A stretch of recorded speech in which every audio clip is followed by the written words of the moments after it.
Okay, tell me more about the story.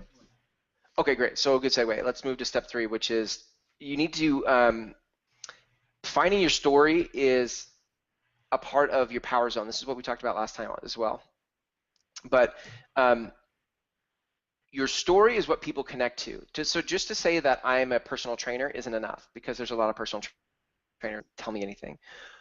Why are you a personal trainer? Like, uh, I find, especially with personal training, there's a passionate thing about it for people. It's either they love exercise or there's a real difference they want to make for a particular group of people. Okay, um, that's the stuff you want to explore, and you want to figure out how do you share that with people. And I think I gave in the overview of this, I gave some places to look. Look at yourself and what you're passionate about, what you love.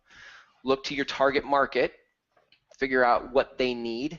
So let me just say this, Josh. Most people don't get specific enough in their target market. They're like, I want to train everybody. Or you'd say, I want to train business people. Okay, well, that just isn't specific enough. You want to get to, is it men or is it women? Is there an age group that you prefer? Is there a particular worldview that you prefer, right? Maybe it's a spiritual context, or maybe it's a political point of view.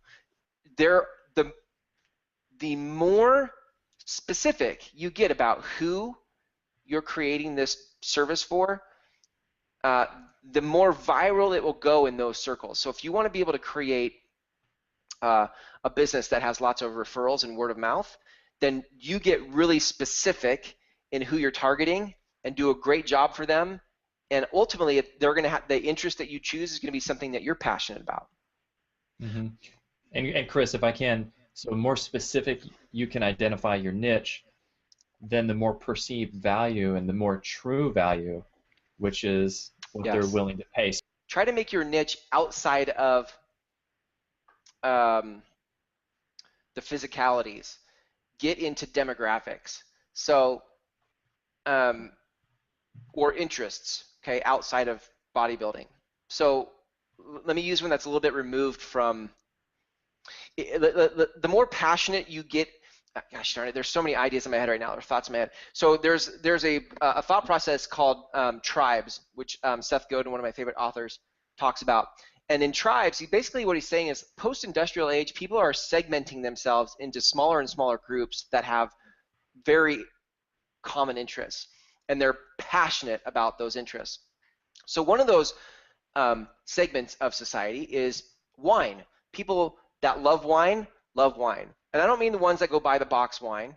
I mean, like, if somebody's going to drop $15 to $20 on a bottle of wine, they want it to be a good bottle of wine. Okay. So what if you were a personal trainer who only specialized in training people who love wine? Now, what would your client parties look like?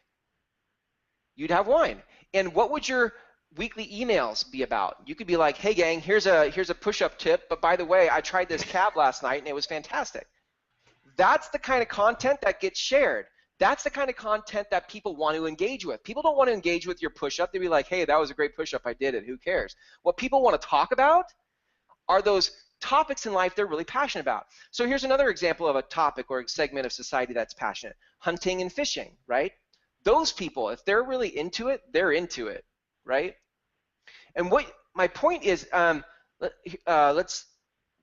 Can you think of some? Let's see if we can come up with one or two more other examples of like these kinds of topics or subjects that are really interesting to people and they polarize stuff. Sure. Well, I can speak from experience training for these the Tough Mudders or Spartan race. So if you're a personal trainer that specifically focused in on getting somebody prepared for that, that's somebody with the same blood as me. They speak my same language. They have the same thoughts, and I'd be magnetized to go Yes. use them.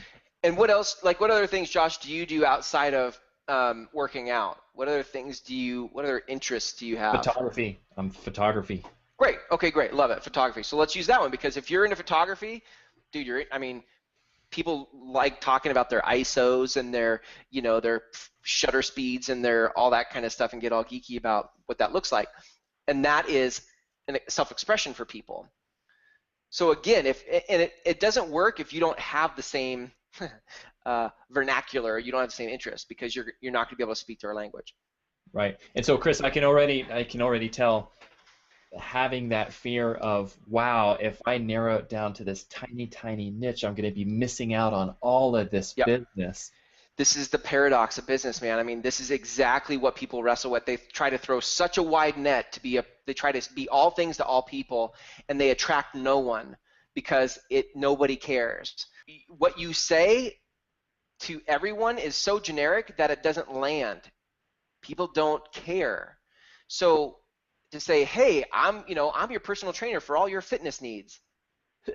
Who cares? That's a terrible thing. What would you say? Like, hey, I got another workout for you. Are you busy? Do you wish your abs were cooler? Like, I've got a thing for you. And that just doesn't, people don't care about that. I would just encourage whatever the special interest is, make it outside of something physical. So don't make it athletic. Well, that's not totally fair. I mean, it could be maybe, runners are that's a passionate topic, right? If you love running, that's a big deal. So I get that. Skiing, that's a passion for people. But the way you interact with those people in your story isn't like, hey, I'm going to train you to be a great skier. You talk to them about, hey, I saw this great new lift open up on the mountain, and I saw this over here, and this is the stuff that people, the perimeter conversation that you get to be valuable to people in. I like it. I'm following you. I'm following you. And Yeah. again, I think what you're talking about right now, it needs a segment all by itself. So, for instance, the poor example I used about training the pregnant chick and training me has nothing to do with the physical aspect. Maybe that chick likes photography, and he's speaking photography to her, speaking photography to me. That's that specialized niche. Yeah, that's right. Yeah, we got to do a whole segment on this. Yeah, that's okay. Good. We'll earmark that for a future hangout because I think there's enough places to go explore that where and let me just go back to the question that you brought. It's like the fear that happens is if I get too specific, I'm going to miss out on opportunity. That is the universal fear of people niching down. I don't want to niche down because I don't want to miss opportunity. But here, look, this is why we did the business plan in step one. Because Josh, to make $100,000 a year, how many clients did we need? 36. 36. 36. Are you telling me that you can't find like 36 wine drinkers? You can't find 36 pregnant women? You can't find 36 photographers? This is why we business plan like this, because once you figure out what the number is, then you go to work on your story. You're like, well, is there a big enough audience in my niche, right, to support my economic model? If you're going after underwater basket weaving, that niche might be too narrow. There are not enough underwater basket weavers in my community to hit my economic model. That's a clue. But you also don't want to be so big and say like, well, I just want to work with executives. It's too big. Mm-hmm. It's too many. Get more specific. What kind of executives, by the way, is not a passionate conversation. So if what you say is I want executives, you need to add to that a piece that is a special interest topic. Executives who like wine. Okay, now I've got some collateral and I've got some topics that will actually move the conversation with people forward. Gotcha. And so then you're really in your power zone, talking and hanging out with people that you truly have something in common with and you enjoy being with, and then how does that affect everything? I imagine it just expands and expands and expands, and you begin to really turn into a magnet to create as more and more people.